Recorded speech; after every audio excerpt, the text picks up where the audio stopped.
Good morning students. Jai Shri Krishna. Standard 12th unit 2 read 1 unforgettable Walt Disney. મિત્રો part 2માં આપણું સ્વાગત છે. લાસ્ટ આપણે વાત કરી હતી કે જેમાં લેખક છે બરાબર રોય ડિઝની, જે પોતાના ભાઈને પોતાનો ભાઈ તો માને જ છે, પરંતુ સારા એવા બેસ્ટ ફ્રેન્ડ પણ માનતા હતા, એટલે કે લંગોટીઓ યાર માનતા હતા.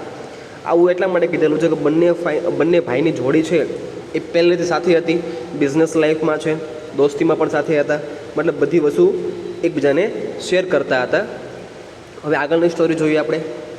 તો apple orchard and weeping willow stand green and beautiful at our old farm where Walt sketch his first animals. તો એપલ ઓર્ચર્ડ એટલે કહેવાશે જે ત્યાંનું ઉદ્યાન છે, બગીચો, તો કે બહાર એને ગાર્ડન બનાવેલું હતું. વીપિંગ વિલોઝ એટલે કે એક વૃક્ષનું નામ છે વિલોઝ, બરાબર, તો ત્યાંનું વૃક્ષ છે વીપિંગ વિલો.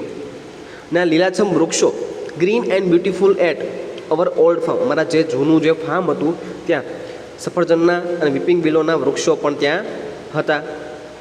તેમાં જ્યારે એણે પ્રથમ where Walt sketch his first animals, ત્યાં એણે પોતાનું પ્રથમ કાર્ટૂન્સ દોર્યું હતું. આઈ રિકોલ એટલે કેમ કહેવાશે રિમેમ્બર. રિકોલનું પૂછે આપણને તો શું આવશે? રિમેમ્બર. આઈ કોલ મીન્સ કે રિમેમ્બર. મને યાદ છે. શું યાદ છે? I recall how Walt and I would snuggle together in bed and hear the haunting whistle of locomotive passing in the night. તો કે મને યાદ છે જ્યારે રાત્રિમાં શું છે તો કે ટ્રેન પસાર થતી હતી એ વાત કરી છે. આઈ રિકોલ હાઉ વોલ્ટ એટલે કે વોટ અને હું એટલે કે Roy Disney, I would snuggle together in bed and hear એટલે કે સાંભળવું, હોન્ટિંગ વિસલ નો કહેવાશે ખતરનાક જે ટ્રેનનો અવાજ, જેનો ભયાનક અવાજ છે એ વિસલ સાંભળતા હતા. ટુગેધર બંને સાથે, ઇન બેડમાં, and hear the haunting a whistle of a locomotive passing in the night, રાત્રિના સમયે જે ટ્રેન પસાર થતી હતી જેનો અવાજ કેવો હતો? ખૂબ જ ભયાનક હતો, જેના કારણે અમે બંને ડરી જતા હતા. ત્યારબાદ શું છે, અમે બંને એકબીજાને લપાઈ જતા અને સૂઈ જતા હતા ભેટીને. Our uncle Mike was N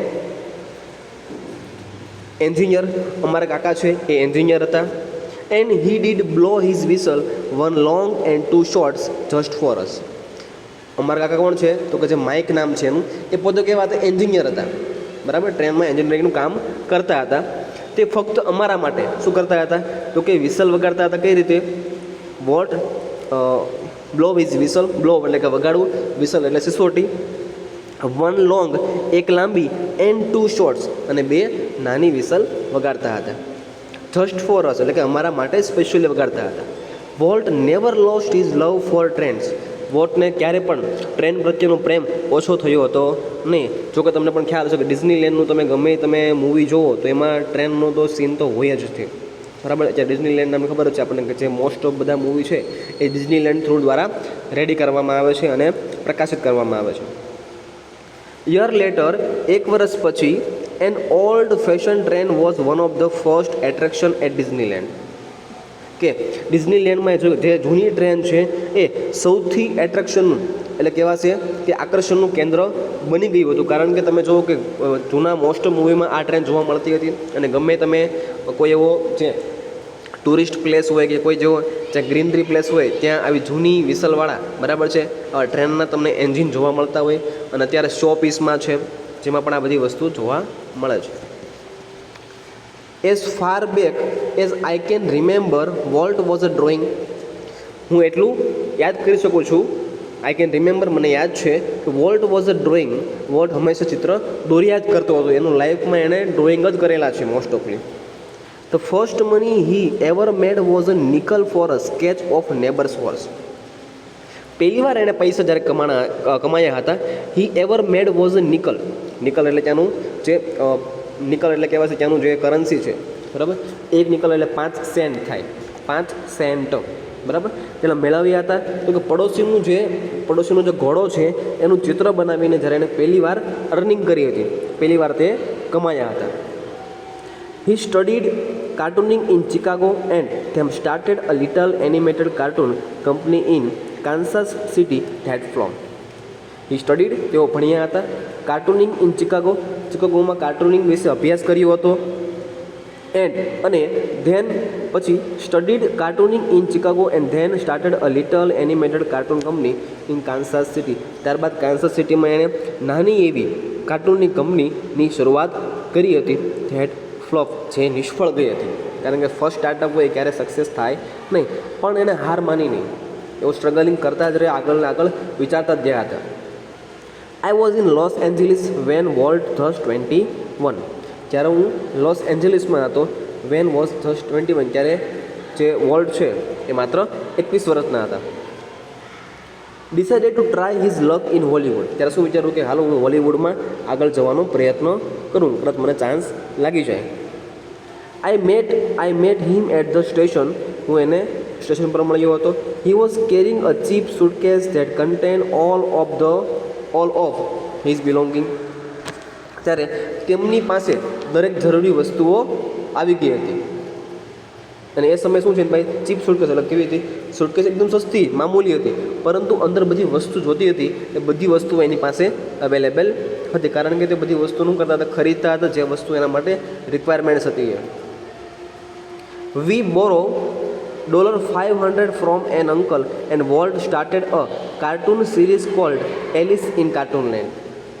તેણે અને મેં કાકા પાસેથી અમે કેટલા $500 ઉછીના લીધા. બરાબર, બોરો એટલે હું થાય ઉછીના લેવું. કેટલા? $500 અમે ઉછીના લીધા. અને Walt started a cartoon series called Alice in કાર્ટૂનલેન્ડ.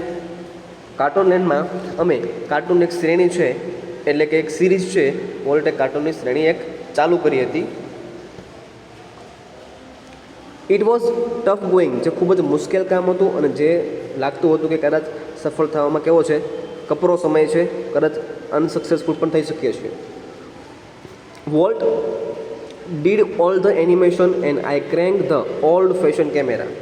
વોલ્ટનું કામ મેન શું હતું તો કે એનિમેશન કરતા હતા. એનિમેશનની ડિમાન્ડ અત્યારે પણ હાલમાં એટલી બધી છે. બરાબર, જે આપણે જોઈએ કે મૂવીમાં અમુક જે ફાઇટિંગ સીન કરે, એક્શન સીન કરે છે, એ બધું એનિમેશન જ છે. કે રિયાલિટીમાં બધી વસ્તુ નથી હોતી. તો કેટલું બધું નુકસાન જાય લોકોને, કેટલો બધો ખર્ચો થાય. એટલે એનિમેશનની એટલી બધી ડિમાન્ડ એ સમયેથી જ શરૂઆત થઈ ગયેલી હતી, જેના કારણે એટલા ફેમસ થયા હતા. તો વોલ્ટે ઘણા બધા એનિમેશન કર્યા હતા. અથવા આપણે જોઈએ છીએ કે જે બી હોલિવૂડના મૂવી આવે છે, એમાં ખાસ કરીને માર્વેલ સ્ટુડિયોના, એમાં કેવું એનિમેશન બતાવેલું હોય છે ખ્યાલ આવે જો.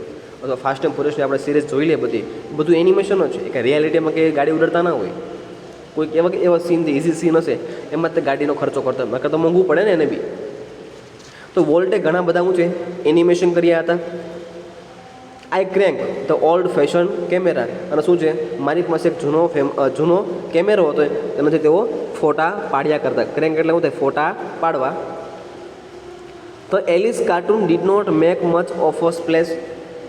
જે એલિસ કાર્ટૂન છે એમાં કંઈ જાદી સફળતા મળી હતી નહીં. સ્પ્લેશ એટલે કે સફળતા. બરાબર, સફળતા માટે શું આવશે? સક્સેસ. પૂછે આપણે નિયરેસ્ટ મિનિંગ ઓફ સ્પ્લેશ શું આવે? સક્સેસ. સો તેથી Walt started a new series called Oswald the Rabbit. માટે તે ચેન્જ કરીને ઓસવાલ્ડ નામની, અને ઓસવાલ્ડ કહેવાય છે સસલું, ઓસવાલ્ડ એક સસલું, એ નામની એક નવી સિરીઝ તેણે બહાર શરૂ કરી. Oswald did better, but when Walt went to our New York distributors for more money he ran into trouble. Oswald છે બરાબર, જેણે એક સિરીઝ ચાલુ કરી જેમાં એને ઘણી ખરી સફળતા મળી, ડીડ બેટર, ખૂબ સારી હતી. But when Walt went to our New York distributor, જે ન્યૂયોર્કના જે વેચાણકાર જે લોકો છે એની પાસે જ્યારે વધારે પૈસાની માંગણી કરી રહ્યો હતો ત્યારે તે મુશ્કેલીમાં મુકાઈ ગયા હતા. ઓકે મિત્રો, અહીંથી આપણે આગળ નેક્સ્ટ લેક્ચરમાં જોઈશું. જય હિન્દ.